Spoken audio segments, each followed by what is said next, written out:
네, 우리는 지난주 말씀에서 라반의 속임수와 아내들의 질투까지 사용하여 야곱에게 많은 아들을 주신 하나님의 섭리를 배웠습니다.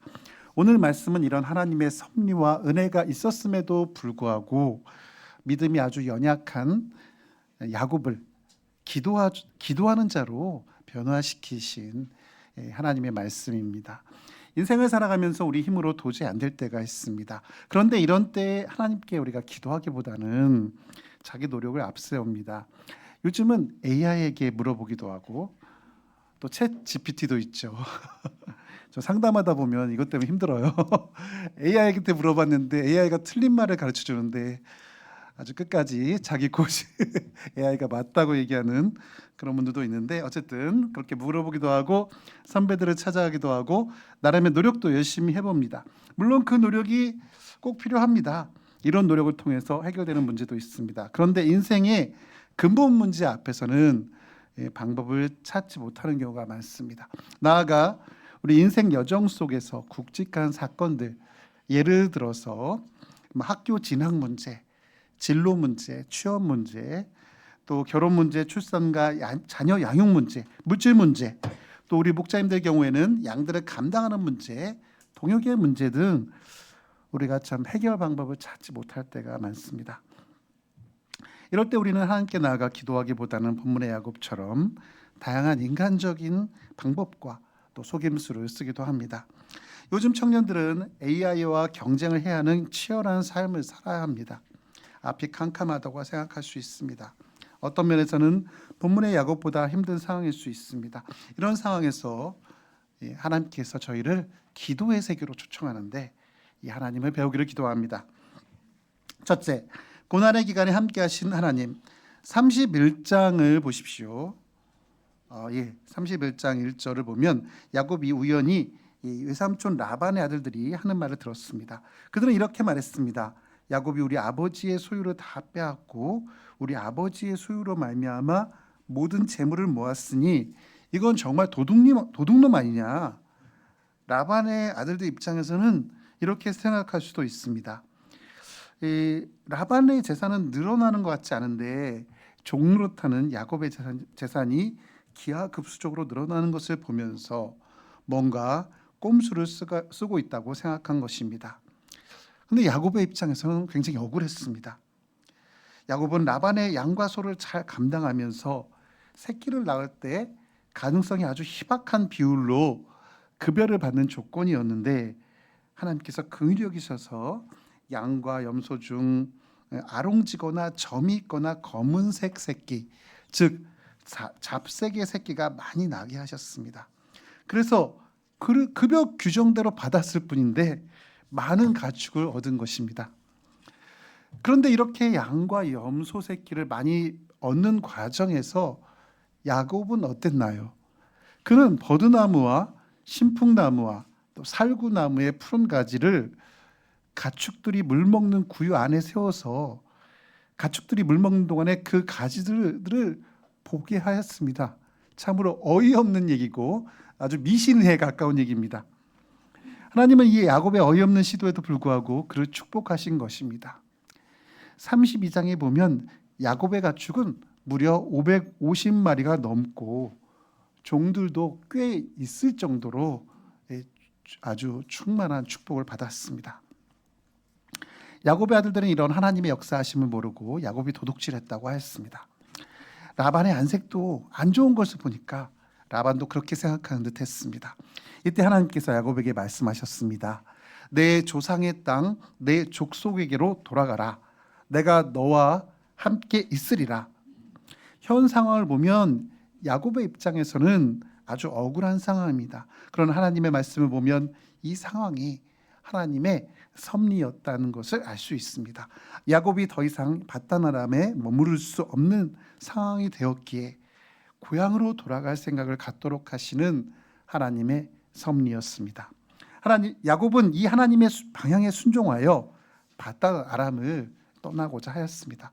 그런데 라반이 그냥 보내줄 것 같지 않았습니다. 그래서 사람을 보내어 라헬과 레아를 양떼들이 있는 들로 불러내었습니다. 그리고 그동안 야곱이 겪은 일과 라반이 또 어떻게 생각하는지를 말해 주었습니다. 무엇보다 하나님께서 가나안 땅으로 돌아가도록 명하셨음을 말하였습니다. 이르들은 레아와 라헬도 야곱의 말에 동의하여 드디어 야곱의 일가족이 밧단 아람을 떠나게 되었습니다. 야곱은 자식들과 아내를 낙타에 태웠고 그 모은 바 모든 가축과 소유물을 이끌고 가나안 땅으로 출발하였습니다. 여기 올해 우리 표 요절 말씀을 이렇게 쓰면서 밑에 초원을 그려놨죠. 이런 초원을 꽉 채운 그런 가축들과 또 자녀들, 아내들, 또 종들과 함께 같이 야곱이 드디어 밧단 아람을 출발하게 된 것입니다. 이때 외삼촌 라반은 양털을 깎으러 멀리 갔었고 야곱의 일가가 떠난 지 3일 만에 그들이 떠난 사실을 알게 되었습니다. 라반은 그들이 자신의 소유를 훔쳐서 도망갔다고 생각했습니다. 그래서 7일 동안 그들을 쫓아갔습니다. 그런데 쫓아가는 도중에 하나님께서 라반의 꿈에 나타나서 이제 야곱과 그 일가를 보내주라고 하였습니다. 라반은 하나님의 명령에 순종하여 야곱의 일가를 보내주었습니다. 그 대신에 자신의 딸들을 박대하거나 딸들 외에 다른 아내를 취하지 않을 것을 맹세하도록 하였습니다. 라반은 손자들과 딸들에게 입맞추며 그들에게 축복하고 보내주었습니다. 그 과정에서 야곱은 라반에게 자신이 20년 동안 라반을 어떻게 섬겼는지 말하면서 밧단 아람에서의 삶을 잘 정리했습니다. 야곱은 가축들이 낙태하지 않도록 노심초사했고 밤이나 낮이나 도둑을 맞으면 또 라반은 야곱의 월급에서 그만큼 또 제하였습니다. 낮에는 40도가 넘는 더위를, 밤에는 혹독한 추위를 견뎠고 눈붙일 겨를도 없이 지냈습니다. 무엇보다 외삼촌의 신부 바꿔치기로 20년간 거의 종살이를 했습니다. 그 기간 동안에 불공정한 고용 계약으로 노동 착취를 당하였습니다. 만일 그 조건대로라면 야곱은 정말 빈털터리가 되었을 것입니다. 그 악조건 속에서도 하나님께서 역사하셔서 기적적으로 재산을 모을 수 있었음에 감사하였습니다. 더불어 하나님께서 라반의 꿈에 나타나셔서 그들을 보호해 주셨음도 감사했습니다. 야곱은 정말 밧단 아람에서 개고생을 하였습니다. 하지만 이런 시기를 무의미한 시간으로 흘려보내지 않고 그 과정에서 하나님께서 함께 하심을 배웠습니다. 우리도 인생을 살아면서 야곱과 같은 고생을 겪기도 하고 억울한 일을 당하기도 합니다. 중요한 것은 이 고생스러운 시간을 하나님의 관점에서 바라보고 그 수고로움이 어떤 영적인 의미가 있는지 알게 되는 것입니다. 야곱은 20년 동안 함께 하신 하나님을 배우고 잘 정리했습니다. 지금 이 시간에도 야곱과 같은 고난의 기간을 보내는 분들이 있을 것입니다. 그 기간은 무의미한 시간이 아닙니다. 하나님께서 함께 하시는 것을 배우는 시간입니다. 우리 모두 고생스러운 시간을 지날 때 함께 하시는 하나님을 배우기를 간절히 기도합니다. 둘째, 기도의 씨름을 하는 야곱 32장 1절에서부터 16절까지입니다. 이제 야곱은 라반의 축복까지 받고서 하나님께서 가라고 하는 땅으로 출발하였습니다. 그 길을 가는데 하나님의 사자들이 동행하였습니다. 야곱은 하나님의 사자들과 동행하니 아주 든든했을 것입니다. 그러나 가나안 땅이 조금씩 가까워지자 20년 전에 자기를 죽이려고 했던 에서가 생각났습니다. 그래서 자기보다 앞서서 사자들을 보내어 에서를 만나도록 하였습니다. 만나서 자신이 어떻게 라반과 함께 머물러 있었으며 또 자기에게 소와 나귀와 양떼와 노비가 풍부함도 알려주라고 했습니다. 그렇게 하면 에서의 노함을 조금이라도 누그러뜨리지 않을까 바랐던 것입니다. 그런데 다시 돌아온 사자들은 에서 형이 그 말을 듣고 좋아했다거나 이해했다고 말하지 않았습니다. 단지 에서가 400명을 거느리고 야곱을 만나러 온다고 하였습니다. 야곱은 사자들이 한 말 중에 400명이란 말에 아주 꽂혔습니다. 도대체 400명을 왜 데리고 오는 것일까? 병사들을 말하는 건 아닌지, 자기와 자기 처자식을 또 죽이려고 하는 건 아닌지 무섭고 답답했습니다. 그래서 전략을 짰습니다. 야곱은 자기와 함께한 동행자와 양과 소와 낙타를 두 떼로 나누었습니다. 만약 에서가 한 떼를 치면 남은 한 떼는 피할 수 있다고 한 것입니다. 하지만 여전히 불안하기에 이제 하나님께 비로소 나아갔습니다.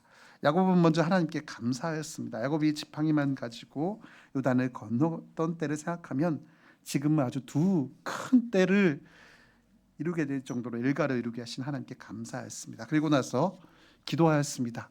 12절을 다 같이 읽겠습니다. 시작. 내가 주께 간구하오니 내 형의 손에서 에서의 손에서 나를 건져내시옵소서. 내가 그를 두려워함은 그가 와서 나와 내 처자들을 칠까 겁이 나기 때문이다. 주께서 말씀하시기를 내가 반드시 내게 은혜를 베풀어 내 시로 바다에 셀 수 없는 모래와 같이 많게 하리라 하셨나이다. 야곱은 간절히 기도했습니다. 형 에서가 와서 자신과 처자들을 모두 칠까 겁이 나서 살려달라고 기도한 것입니다. 무엇보다 하나님께서 반드시 야곱의 시로 바다에 셀 수 없는 모래와 같이 많게 해주시겠다고 하신 약속의 말씀을 붙들고 기도했습니다. 그동안 창세기 말씀을 보면 야곱이 하나님께 기도하는 것은 이번에 처음 나옵니다. 밤새도록 살려달라고 간절히 기도했던 것 같습니다. 이렇게 밤을 지새워 기도한 후에 에서에게 보낼 선물을 정성 들여서 준비했습니다. 먼저 에서에게 보낼 예물을 택하였는데 암염소 200마리, 숫염소 20마리, 또 암양 200마리, 숫양 20마리, 전나는 낙타 30과 그 새끼, 또 암소 40, 황소 10, 또 암낙이 20, 그 새끼 10마리였습니다. 낙타 새끼를 제외하더라도 총 550마리였는데 이걸 현시가로 제가 대충 계산해 보니까 8억 원이 넘는 그런 예물이었습니다. 그리고 이 50마리를 아주 효율적으로 보냈습니다. 한꺼번에 보내지 않고 이제 5그룹, 자세히 보면 5그룹인 걸로 보여요. 5그룹 나누어서 보냈습니다. 이 세번역에 보면 첫째, 둘째, 셋째 때와 그리고 나머지 때로 나오는데 여기 나머지 때까지 보면 대략 5그룹으로 볼 수 있습니다. 한 그룹에 한 100여 마리씩 나눈 것 같습니다. 야곱은 먼저 첫 번째 그룹을 보내면서 그룹 리더에게 명하였습니다. 에서가 너를 만나 묻기를 내가 누구의 사람이며 어디로 가느냐, 내 앞에 것은 누구의 것이냐 물어보며 어떻게 대답하라고 하는지 잘 말해 주었습니다. 이 앞에 가는 게 뭐냐면 가축들부터 앞에 보내고 종들이 뒤에 따라가니까 이제 리더가 뒤에 따라가니까 이 앞에 보낸 건 이 가축들을 말하는 거죠. 그렇게 물어보면 어떻게 대답하라고 했냐면 이 가축대는 주의 종 야곱의 것이요 자기 주 에서에게로 보내는 예물이오며 야곱도 우리 뒤에 있나이다라고 말하라고 지시했습니다. 여기서 야곱의 말에 따르면 야곱의 말을 보면 에서를 그냥 형 에서라고 하지 않고 자기 주 에서라고 표현했습니다. 에서가 야곱의 목숨을 쥐고 있는 주인이라는 것입니다. 야곱의 내면에 에서에 대한 두려움이 얼마나 큰지 아주 잘 묻어나는 표현입니다. 이 첫 번째 그룹으로 끝나지 않고 둘째부터 5째 그룹 리더까지 에서를 만나면 동일하게 말하도록 하였습니다. 이렇게 반복적인 선물 공세를 펴서 에서의 마음을 사려고 했습니다. 야곱의 마음이 20절 하반절에 잘 나타나 있습니다. 이는 야곱이 말하기를 내가 내 앞에 보내는 예물로 형의 감정을 푼 후에 대면하면 형이 혹시 나를 받아주리라 함이었더라. 야곱은 이렇게 반복적으로 선물도 보내고 또 리더들이 야곱의 마음을 잘 대변하여서 또 형이 악감정을 풀고 자기를 받아줄 것을 기대했던 것입니다. 그런 다음에 두 아내와 두 여종과 12명의 아들과 딸을 인도하여 야복강을 건너가게 하였습니다. 그리고 남은 그의 소유도 건너가게 하였습니다. 그런데 야곱은 여전히 불안하여 홀로 남았습니다. 홀로 남았다는 말은 하나님 앞에 단독자로 썼다는 것입니다. 24절 하반절을 보십시오. 어떤 사람이 날이 새도록 야곱과 씨름하다가, 여기서 어떤 사람은 30절에 보면 하나님이심을 알 수 있습니다. 하나님이 사람의 모습으로 나타난 것입니다. 그런데 그 사람이 야곱과 날이 새도록 씨름을 하였습니다. 때로는 야곱이 안다리를 걸어서 넘어뜨려 보려 했고, 또 때로는 상대방이 바깥다리 배지기 기술을 써서 넘어뜨리려 했습니다. 그러나 막상막하였습니다. 날이 새도록 승부가 나지 않았습니다. 불가피하게 그 사람은 야곱의 허벅지 관절을 쳤고 관절이 어긋났습니다. 이렇게 관절이 어긋나서 야곱은 다리를 쓸 수 없는 지경에 이르렀지만 야곱은 그 사람을 놔주지 않았습니다. 날이 새어서 그 사람이 가려고 놔달라고 할 때 야곱은 어긋난 다리를 질질 끌려서라도 아주 꽉 잡고 보내주지 않았습니다. 야곱은 말했습니다. 당신이 내게 축복하지 아니하면 가게 하지 아니하겠나이다. 여기서 우리 야곱의 기도를 배울 수 있습니다. 그의 인생길에서 야곱은 하나님께 기도하지 않고 자기의 의지와 노력으로 살거나 또 속임수를 쓴 적이 많았습니다. 그러나 이번에는 하나님과 씨름한다고 할 정도로 간절히 기도했습니다. 이는 야곱이 자신의 힘으로는 도저히 피할 수 없을 것 같은 위기 앞에서 모두 다 내려놓고 기도한 것입니다. 우리도 이런 때가 있습니다. 취업이나 진로를 앞에 두고 있을 때, 또 졸업은 코앞에 닥쳐있는데 어디로 가야 할지 모를 때가 있습니다. 내 앞에 닥쳐있는 장래는 캄캄하고 내 어깨에 메고 있는 짐은 너무 무거워 보입니다. 지금까지 많은 노력을 해보았지만 도저히 벗어날 수 없는 굴레 속에 서 있는 것 같은 생각이 들기도 합니다. 눈앞에 있는 강을 건너지 못할 것 같습니다. 저는 명퇴 이후에 실업자일 때 아주 캄캄했습니다. 그때서야 모든 것을 내려놓고 하나님 앞에 홀로 나아가 기도했습니다. 이처럼 하나님께서 우리에게 감당하기 어려운 일을 또 주시는 이유가 무엇일까요? 그것은 야곱처럼 하나님 앞에 홀로 나오도록 하기 위함입니다. 하나님 앞에 나아가 기도의 씨름을 하기 원하십니다. 우리는 감당하기 힘든 일을 만날 때 상황을 원망하거나 포기하거나 힘들어해서는 안 됩니다. 오히려 그 일을 통해서 하나님 앞에 홀로 남아야 합니다. 하나님께서 야곱이 홀로 남아 기도하는 것을 이제 기뻐하셨을 것입니다. 우리도 어려운 일 앞에서 기도하러 나갈 때 하나님은 기뻐하시고 축복해 주십니다. 셋째, 이스라엘로 이름을 바꿔주신 하나님은 이렇게 끝까지 보내주지 않고 붙들고 있는 야곱에게 말씀하셨습니다. 내 이름이 무엇이냐? 야곱은 자신의 이름이 야곱이라고 하였습니다. 이때 하나님께서는 무슨 말씀을 하셨나요? 다 같이 32장 28절 상반절 이스라엘아 부를 것이니까지만 읽어보겠습니다. 시작. 그가 이르되 내 이름을 다시는 야곱이라 부를 것이 아니요 이스라엘아 부를 것이니. 네, 하나님께서는 내 이름을 다시는 야곱이라 부를 것이 아니요 이스라엘아 부를 것이라고 하였습니다.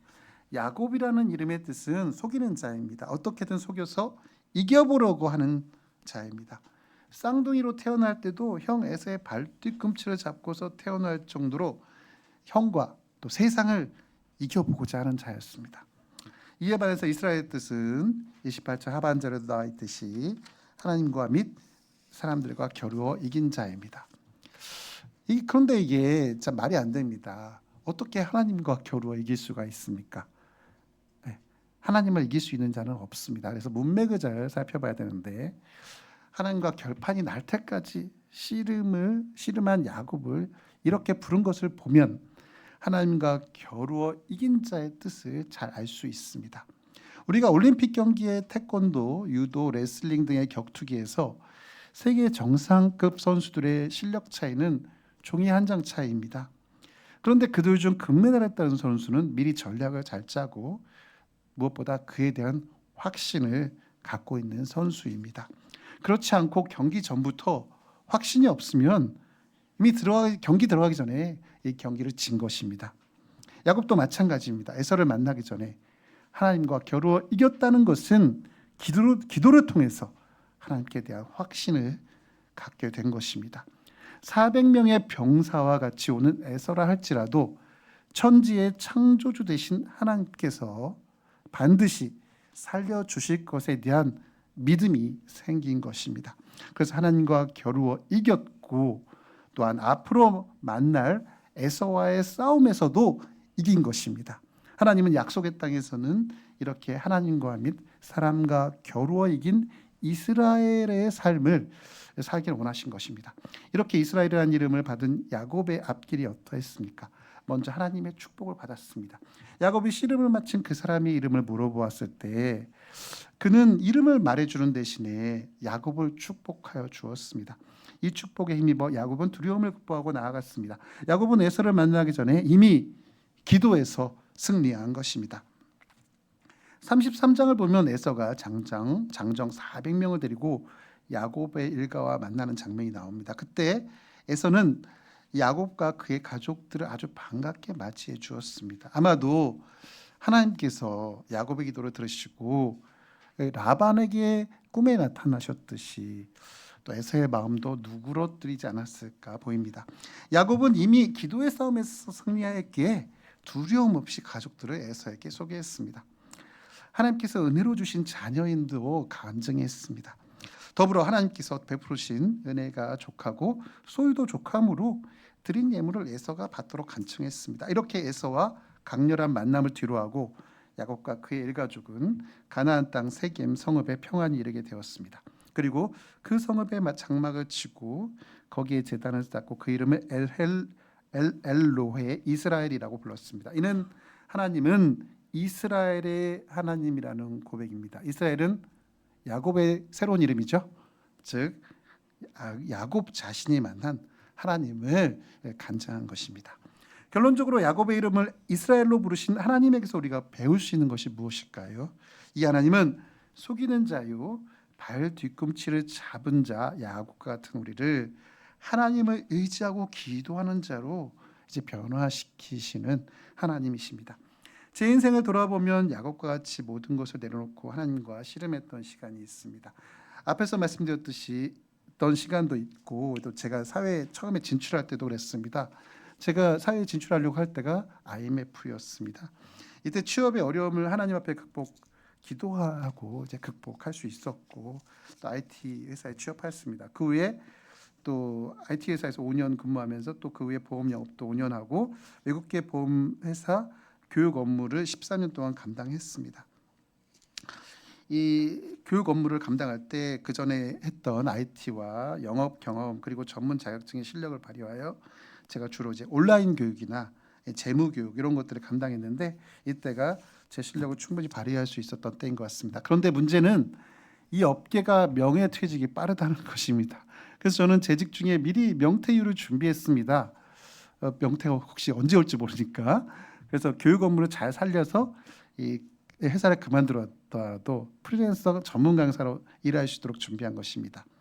또 교육 컨텐츠도 이렇게 교육 컨텐츠도 준비하고 또 이제 보험회사별로 이제 교육 열몇 개 회사들 모여서 연합 모임이 있었는데 교육부 모임이 있었는데 거기서도 제가 회장도 역임하고 명퇴 이후에도 다른 회사 10여 개 타보험사에 외부 강사로 일할 기반도 마련해 두었습니다. 그런데 명퇴와 동시에 코로나가 바로 시작됐습니다. 그러니까 이게 집합교육이 사라졌습니다. 그러니까 집합교육이 사라지니 강사도 필요 없게 되었습니다. 좀 무력함을 느낄 수밖에 없었고 앞길이 캄캄했습니다. 이때 야곱과 같이 저의 경험과 지혜를 다 내려놓고 하나님과 씨름할 수밖에 없었습니다. 그때 하나님께서는 전혀 생각하지도 못한 금융감독원의 길을 열어주셨습니다. 지금도 제 삶에 몇 가지 문제들이 있는데 문제만 생각하면 답답할 수 있지만 오늘 말씀에 하나님을 생각할 때 오히려 기대가 됩니다. 하나님께 온전히 맡기고 기도할 때 제가 생각하지도 못한 준비하지도 않았던 길을 보여주실 것을 기대하고 기도하게 됩니다. 그런데 지금 청년들 상황을 보면 제가 IMF나 코로나 때 겪은 취업의 어려움보다 더 큰 어려움이 있을 수 있습니다. 그것은 경쟁자 AI 때문입니다. 저는 수학과 후배들의 진로를 위해서 매년 진로 특강을 해주고 있습니다. 매년 11월 첫째 주 토요일 하루 종일 진로 특강 직장 선배들과의 교류의 날을 만들어서 10년 넘게 진행해 오고 있습니다. 작년에도 선후배 합쳐서 한 100명 가까이 모여서 같이 잘 했습니다. 교수님들도 이 행사에 많이 감사하고 있습니다. 작년까지만 해도 후배들이 좋은 회사에 많이 취업하여 보람도 있고 행사도 성황리에 진행되었는데 올해는 어떻게 진행해야 될지 좀 막막합니다. AI로 인해서 신입사원 채용 인력이 확연히 줄어드는 상황에서 과연 이 특강을 해야 할지조차 고민이 되었습니다. 우리 회에서도 다음 달에 2명이 졸업하고 또 제 자녀들도 둘 다 대학생이라 고민이 더 커집니다. 이 자리에 많은 청년들이 앉아 있는데 AI 시대에 과연 어디로 가야 할지 저보다 청년들이 훨씬 더 고민이 많을 것입니다. 그러나 제게 임하신 하나님의 인도하심을 생각할 때 바로 이때가 하나님께 기도해야 될 때임을 깨닫습니다. 야곱이 가족들과 모든 가축들을 먼저 보내고 홀로 남아서 하나님과 씨름한 것처럼 다 내려놓고 기도할 때입니다. 청년들뿐만 아니라 인생의 방향이 혼란스럽고 무엇을 어떻게 해야 할지 모른다면 준비한 모든 것을 다 내려놓고 또 생각을 다 내려놓고 기도의 싸움을 해야 합니다. 이런 기도의 싸움이 지금은 고통스러울 수 있지만 하나님은 이렇게 나온 자를 기뻐하십니다. 무엇보다 하나님께서 자기 노력과 생존 능력으로 똘똘 뭉친 야곱을 하나님 앞에 기도하는 자요, 하나님과 씨름하는 자로 변화시키셨습니다. 하나님께서 진정으로 원하는 사람은 누구일까요? 변화되기 이전에 끈질긴 노력과 속임수로 거부가 된 야곱이 아니었습니다. 그런 부를 다 내려놓더라도 하나님 앞에 단독자로 서서 하나님의 뜻을 찾고 기도하는 이스라엘을 기뻐하십니다. 우리도 이 시대 야곱이 아니라 이스라엘로 살기를 간절히 기도합니다. 이 시간 야곱을 속이는 자에서 기도한 자로 변화시키신 하나님을 우리 삶 속에서 깊이 배우기를 간절히 기도합니다. 네, 5절 말씀 읽고 기도하고 마치겠습니다. 시작. 그가 이르되 내 이름을 다시는 야곱이라 부를 것이 아니요 이스라엘이라 부를 것이니 이는 내가 하나님과 및 사람들과 겨루어 이겼습니다. 하나님 아버지, 이 시간 이스라엘로 부르신 기도하는 자로 변화시키신 하나님 배우게 하심 감사합니다.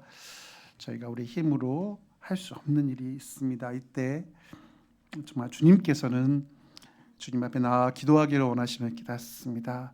저희가 이 하나님을 배우고 또 기도하는 자로 성장해 나가게 도와주시옵소서. 예수님을 들었습니다. 아멘.